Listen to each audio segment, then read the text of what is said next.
Wrapping string lights around an evergreen tree and topping it off with a glowing star might be one of the most popular Christmas traditions.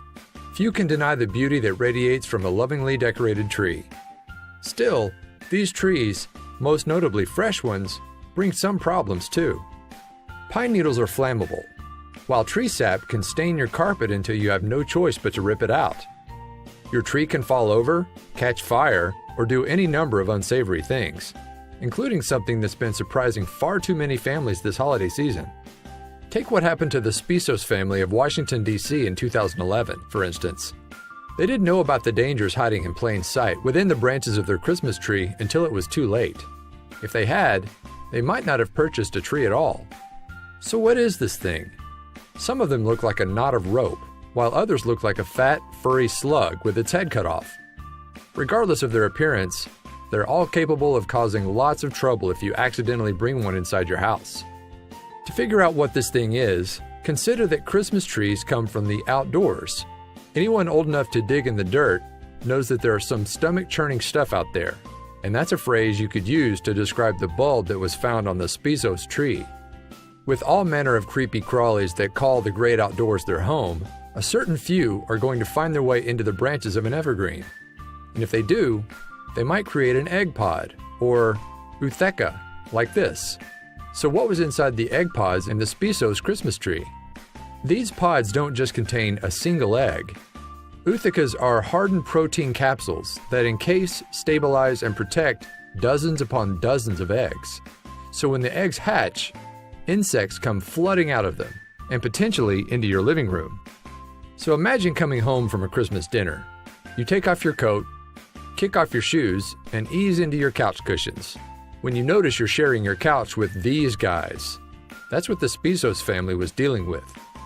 See, when Christmas season arrived, the Spisos family didn't know that just a few weeks later, they'd be cursing their decorated Christmas tree. In fact, for them, the holiday season started like any other. On December 3rd, 2011, Heather Spisos, her husband, Matt, and their 3 children, Maddie, Zach, and Maya, ventured from D.C. to Hardy Farms in Maryland to buy a Christmas tree.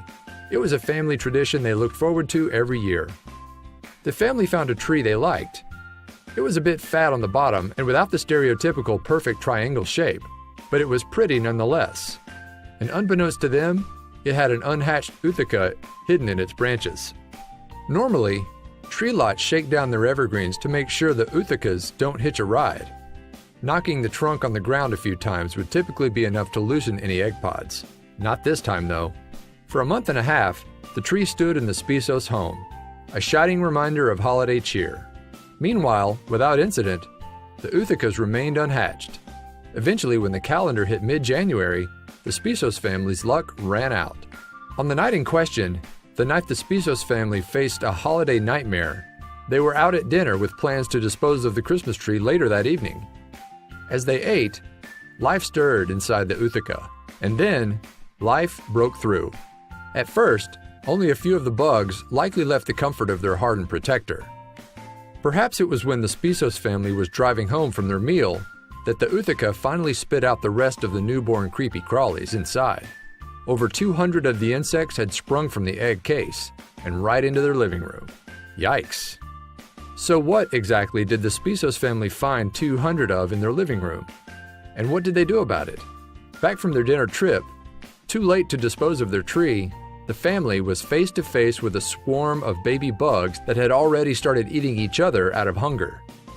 In what would be a stomach-churning, dream-haunting event for most families, the Spisos family realized their living room had been flooded with baby praying mantises. Christmas lights, evidently, provide just the right temperature for these babies to thrive. So what did the Spisos family do with 200 of these things crawling around their house? With 200 praying mantises feasting on one another and hopping around your living room, you might be at a loss for what to do. Grab the vacuum? Burn the house down? Move away? The Spisos family actually handled the problem quite well. With level heads, Matt and Heather bought plastic terrariums and turned their praying mantis infestation into a biology lesson for their 3 kids. I think it's neat, Matt told WTOP News. I think it's a learning experience for the kids, Heather added. They sit here and watch them like a fish tank. If you don't think you have the mental fortitude to buy some terrariums while praying mantises ruled your home, it's better to just avoid this problem altogether. Check your Christmas tree for Eutychus, and maybe dispose of the tree before March, just in case.